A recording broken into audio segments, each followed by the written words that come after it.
I'm 74. These 6 things changed my life, and they're not what you think. Have you ever found yourself sitting quietly with a cup of tea, staring out the window, and wondering, is this all there is now? It's not sadness exactly, but a kind of quiet curiosity. You've done so much in life. Raised kids, maybe worked for decades, faced your fair share of ups and downs. But now that the pace of life has slowed, it's easy to start questioning what really matters from here on out. A lot of people think that after 70, life starts to shrink. They assume your health is already set, your purpose is behind you, and joy has to come in small doses. But that's simply not true. In fact, there are 6 things, 6 powerful yet often overlooked things, that shape your quality of life more than anything else at this stage. And here's the twist, they aren't always what you'd expect. It's not just about how many medications you take or how often you visit the doctor. It's deeper. More human. Today, we're going to talk about what really matters. Because this chapter of life, it can be one of the richest, most peaceful, even most joyful parts of your journey, if you pay attention to the right things. Let's start with one that surprises most people, your sense of control. Now, I don't mean controlling other people or having everything go your way. I'm talking about feeling like you still have a say in your own life. That you can make choices that matter, whether it's what time you wake up, what clothes you put on, or what you eat for dinner. It sounds small, doesn't it? But those little choices stack up and send a message to your brain, you're still in charge. Too often, as we get older, the world starts to make decisions for us. Family means well when they try to help, but suddenly you're not driving anymore. You're being told what to eat, what to do, even when to go to bed. And while some of that may be necessary for safety or health, too much of it chips away at your spirit. So what can you do? Start small. If you've been letting others pick your clothes for you, take back that choice. Choose what makes you feel good. If someone always brings you meals, ask to be involved. Say, can I help chop the vegetables today? Or I'd love to plan dinner tomorrow. These little acts may not seem like much, but they rebuild your confidence. They remind you, and everyone around you, that you're still the author of your own story. Now, closely connected to that sense of control is something else that carries even more weight than people realize, how you talk to yourself.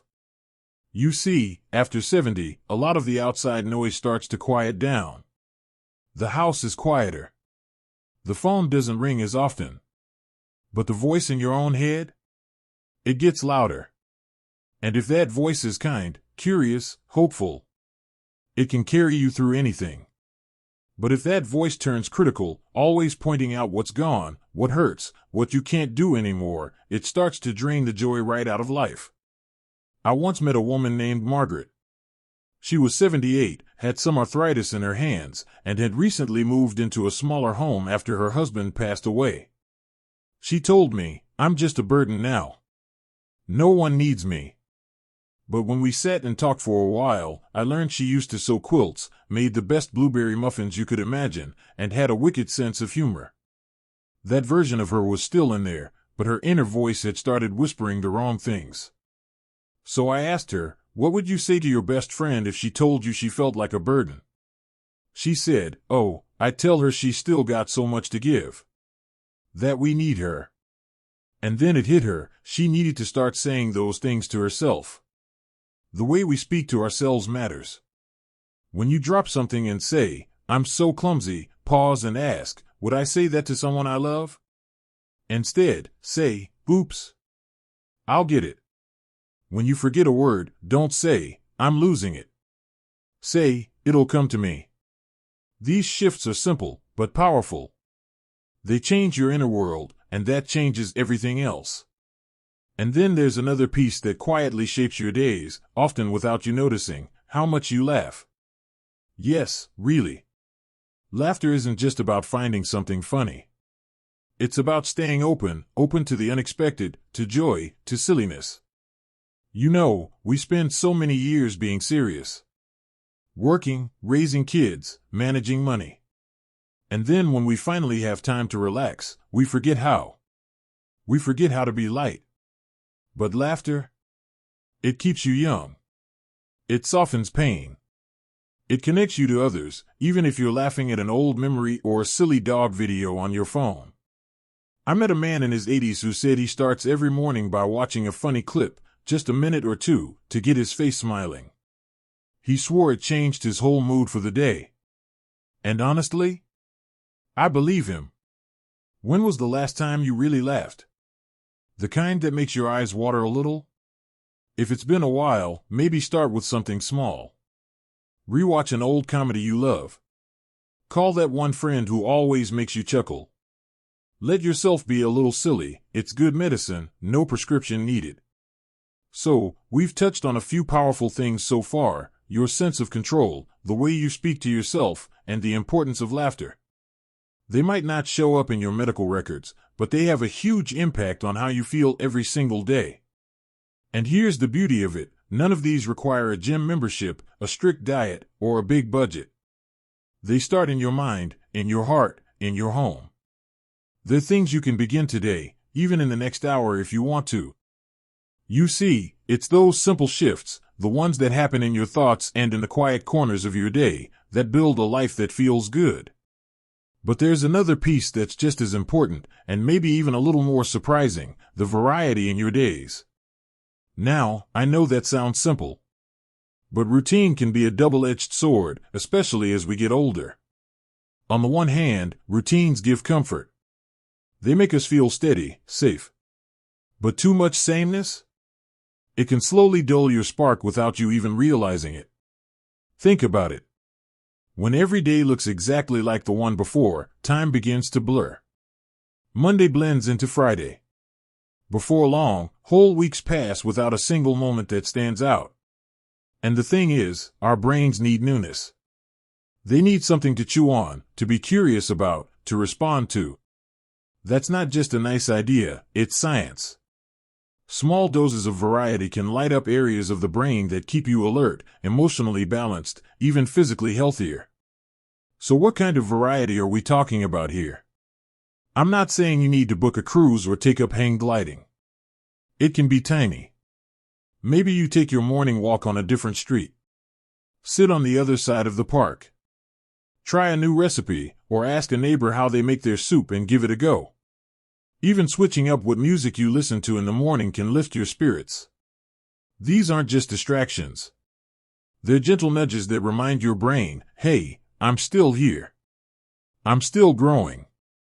And when you find something new that sparks even a little interest, follow it. Maybe you find a new puzzle game online, or someone shows you how to use voice notes to send messages to your grandkids. Let yourself explore. Because the more curiosity you allow in, the more alive you feel. Now, while we're talking about staying engaged, let's talk about one more thing that quietly shapes your quality of life: being seen. That might sound a little vague at first, but stay with me. Being seen doesn't mean being the center of attention, or having 100 people call you every week. It means feeling like someone knows you, really sees who you are, what matters to you, and what you still bring to the table. Too many people over 70 begin to feel invisible. You go to the store and the cashier talks past you. You're sitting at the dinner table and no one asks what you think. Even people who love you deeply may begin to see you as just grandma or dad or the one who needs help, and forget that you're still you. Still complex, funny, wise, full of stories and preferences and opinions. And when that happens, when you stop being seen, it starts to feel like you don't matter. And that is one of the most painful feelings anyone can carry. So what can you do? Start by showing yourself more clearly. Tell your stories. Speak up, even if your voice shakes. When your family comes over, don't just ask them about their lives, share something from yours, too.